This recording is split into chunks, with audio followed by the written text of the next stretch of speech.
So the other day, myself and my good friend the True Geordie sat down to have a discussion about what is going on with this whole Daniel Dubois and Anthony Joshua rematch, because usually we would expect to have heard something on that rematch by now, but it was still left up in the air. And within about 72 hours of making that video, we now have the clearest indication as to what is next for the newly crowned IBF World Champion Daniel Dubois. Because the news has broke in the last few minutes that the IBF have given the green light for Daniel Dubois to make a voluntary defence, and not only have they said that he can make a voluntary defence, which usually by that sanctioning body's rules would be anyone inside the top 15, they have named a name, and that man is Fabio Wardley. And some of you might just think that this is hearsay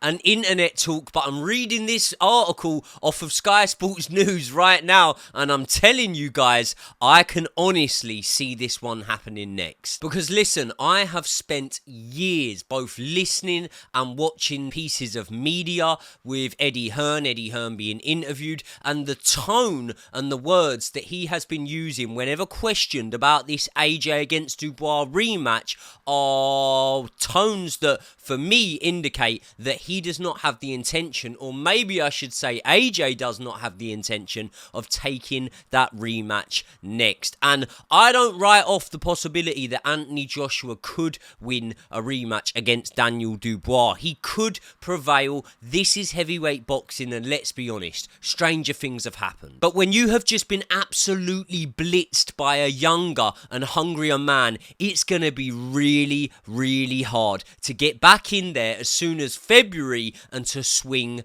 that rematch. A fight, by the way, that at no point was going in Anthony Joshua's favour, because we've got to be honest, that fight was a total beatdown. And other than showing heart, there's literally nothing, in my opinion, that Anthony Joshua could take away from that fight and then encourage himself or give himself positives to work towards. It's not like the Andy Ruiz fight when he could go away and know that, okay, I can hit and I can hurt Andy Ruiz. I am the more athletic man. Although it was wrong, it's not like the Alexander Usyk fight where he could walk away and say, do you know what? I tried to box the boxer, and next time I just need to go in there and stick it on him from the first bell. There was no point in this fight where I felt like Anthony Joshua was having any amount of sustained success, and therefore to have a rematch as quick as February, in my opinion, would just be foolish. And it's not so much that I feel it would be foolish from a fighting perspective, it's more so that I think it would be foolish from a business perspective, because we've already discussed the fact that the Tyson Fury fight will be there for Anthony Joshua, win, lose or draw against Alexander Usyk. So then there comes a point when you really need to weigh up risk against reward. And I believe that if you look at worst case scenarios in the two fights, the worst case scenario for Anthony Joshua if he goes in with Tyson Fury is that he probably gets outboxed, beaten on points. I'm not writing off the possibility that Tyson Fury would be able to knock Anthony Joshua out, but he earns a lot more money in doing so than he would earn in the Daniel Dubois rematch. Now remember, I'm saying worst case scenario. This isn't me claiming that this is what would happen. Obviously, the upside to a Daniel Dubois fight would be that you would win a world title for the third time. But when we look at the Daniel Dubois worst case scenario, you only need to look at the last fight to understand the worst case scenario. You get paid less and you get your ass absolutely handed to you again,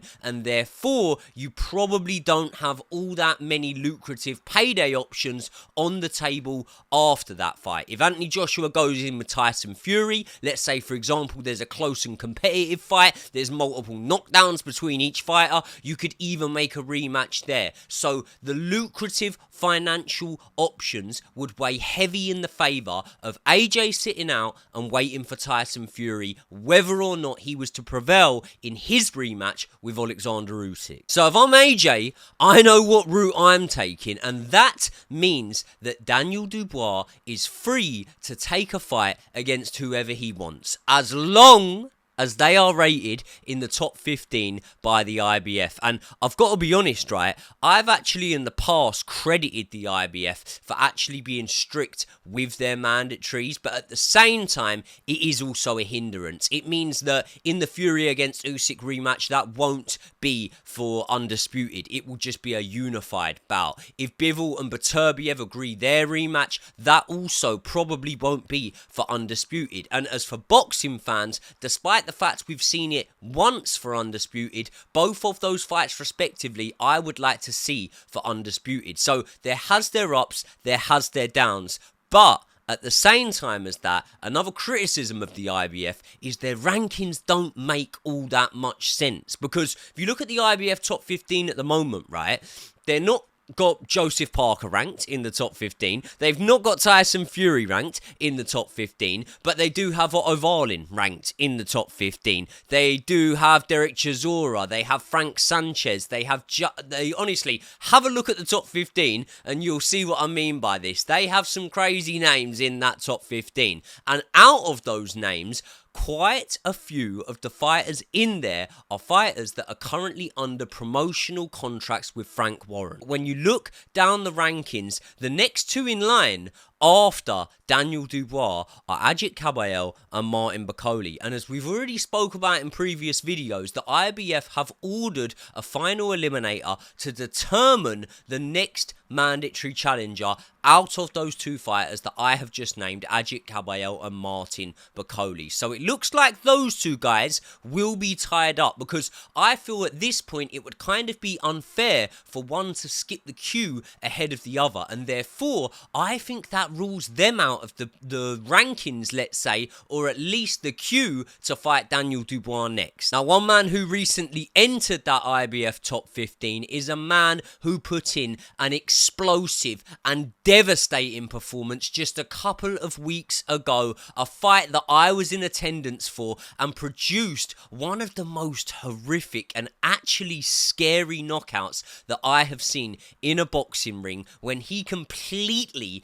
dismantled the face of Fraser Clark, and that man is Fabio Wardley. And when you work your way through this list, I don't think it takes a genius to work out that Fabio Wardley is the man that Daniel Dubois is probably going to pick, because when I say Daniel Dubois picking, I think we all know that a huge hand in making that pick will be Frank Warren. And Frank Warren is obviously, for business reasons, going to want to pit Daniel Dubois against another fighter in his stable. Why is that? That is because at the end of the fight, then no matter what, you walk away with a world champion. So let's have a look at who in the Queensberry stable is in the IBF rankings, and then we can determine if I am correct in saying that Fabio Wardley would be the most sensible fight there. Because there are two other names that are signed to Queensberry, and that is obviously Gilles Zhang and Derek Chisora, both ranked inside that top 15. But when you look at each man as a potential opponent, there's so many more factors that come into this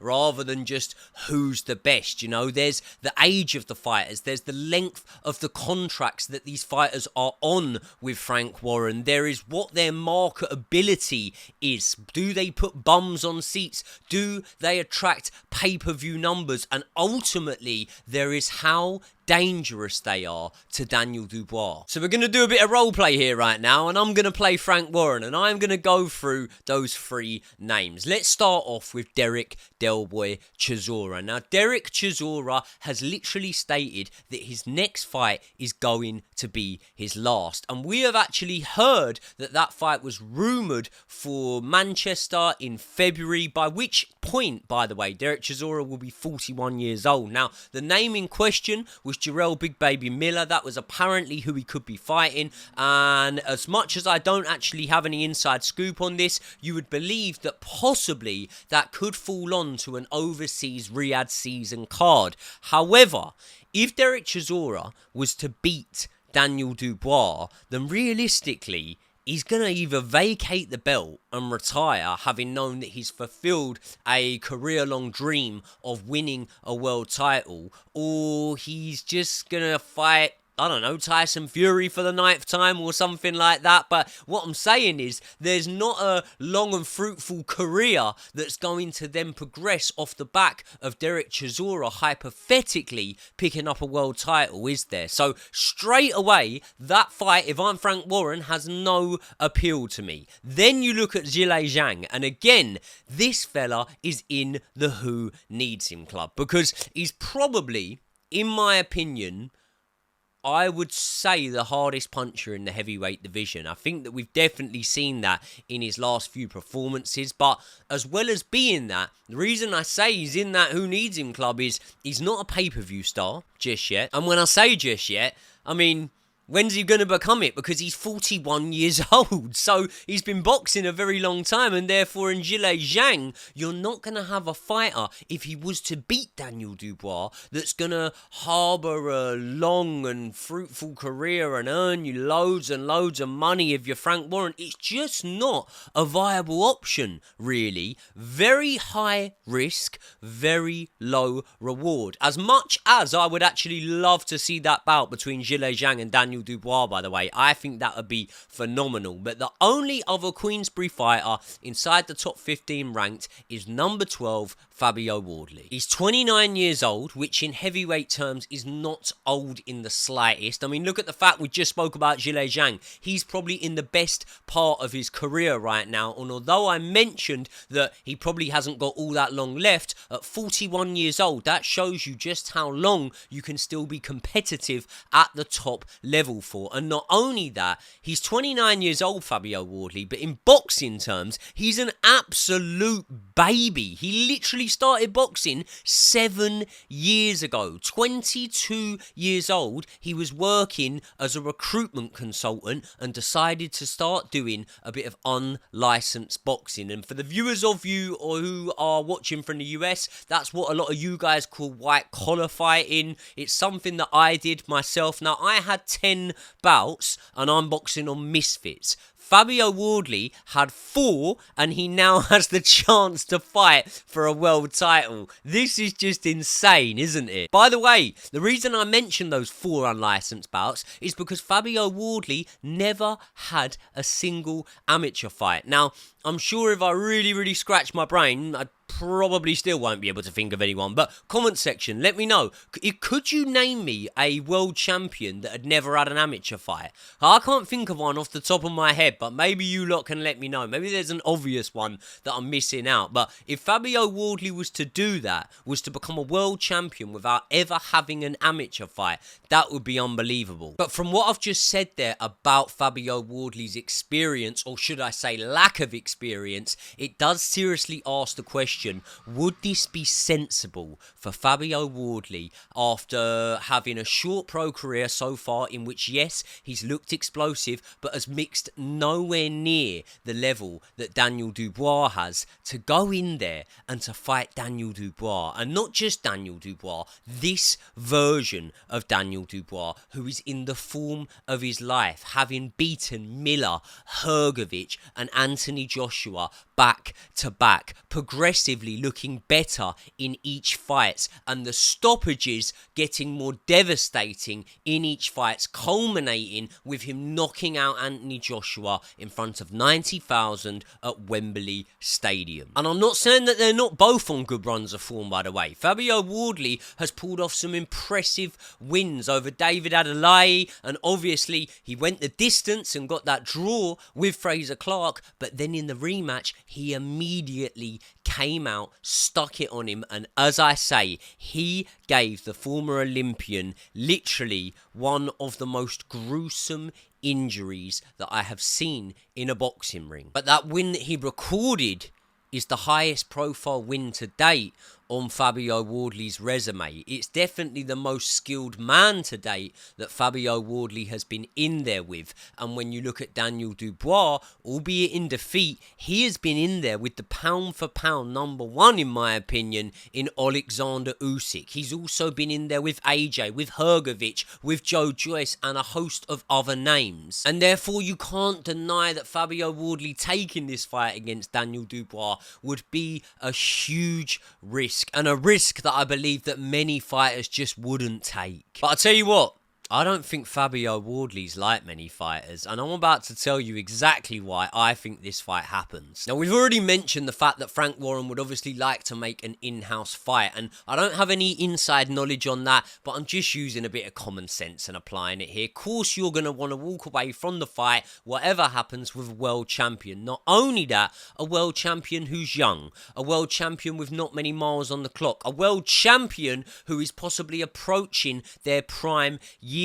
And this applies for both Daniel Dubois and for Fabio Wardley. And despite never having so much as one amateur fight, Fabio Wardley has shown so far in his career that he can go in against way more experienced men, stand toe to toe, and come out on top. Not only that, let's remember where Fabio Wardley is based and where he trains out of, and that is Ben Davison's gym. So that is a gym that has just spent God knows how long preparing for Anthony Joshua to fight Daniel Dubois. And I understand that that is a completely different prospect. Anthony Joshua and Fabio Wardley have nothing in common, despite the fact that they're both heavyweights, pretty much. Stylistically, they're completely different. But it can't hurt to have been in a gym and be preparing for your next fight with trainers who have just spent months trying to formulate an albeit unsuccessful game plan to beat Daniel Dubois. And although the game plan didn't work for Anthony Joshua, what Ben Davison would have been doing in that gym is he would have been formulating different options. He would have been looking at different things that Daniel Dubois does, different weaknesses he has, and we all know he's very big on studying and video analysis on the opponents for his fighters. And the thing with Wardley is, because of the fact that his best wins are guys like Adelaide and Fraser Clark, who at the moment are at the start of their pro careers, we can't really gauge where he's at this moment in time, apart from knowing that he's a tough old fucker who turns into the Incredible Hulk as soon as you hit him. And maybe that uncertainty of what level you're at or where your ceiling is could be a deterring factor for a lot of fighters when it comes to the decision as to whether or not you take that fight. But I would argue that it actually makes it even more lucrative for Wardley to take this fight. Because what happens if you go to European level and get beat, or fringe world level and get beat, and you realise that that is where your level is, and you realise that you might never even get a world title shot? Then you could be sat there somewhere down the line thinking, I chose to trust the process, but the process has led to me never getting this sort of payday again, and finding my level somewhere below the level that I could have at least had a shot of going in there and giving it my best at. So therefore, if you're Wardley, you've got to take this fight, in my opinion, because it's a win-win. If you go in there and you lose this fight, because of the fact that you've jumped so many levels, like he's British and Commonwealth champion at the moment, I believe, so you've jumped so many levels that if you lose, it's not a rebuilding process. You just go back down to the level you were at and continue to build your career in the way that you were. And I know it's very easy for me to say this, sat at home in my office recording a video and saying you should take the fight, but believe me, when these stories are leaked, especially by media outlets like Sky Sports and the ones we're seeing, there's usually a reason why. Now, I'm just going to be honest. If I'm Daniel Dubois, I look at that top 15. I understand that Caballero and Bacoli are probably tied up, and therefore, I also understand that my promoter Frank Warren is probably going to want me to fight a Queensberry fighter. So, if I'm being completely honest, I just rule out Zhilei Zhang, because I think he's a bit of a bogeyman, and I'd love to see the fight, and I'd honestly believe that Daniel Dubois would feel that he could beat him. But for me, if I'm Dubois, I'm picking between Fabio Wardley and Derek Chisora. And as much as I would fancy Dubois to put a beat down on Del Boy, Derek Chisora has just come off the back of what possibly as a career best win, where he dropped and outpointed Joe Joyce, a man that beat Daniel Dubois. But I suppose at the same time, after the losses to Zhilei Zhang and the most recent performances, we don't really know where Joe Joyce is either. So you have to kind of ask yourself the question, if you're Dubois, do you really want to drop down a level when it comes to the opponents that you've been facing recently? And let me be clear on that, right?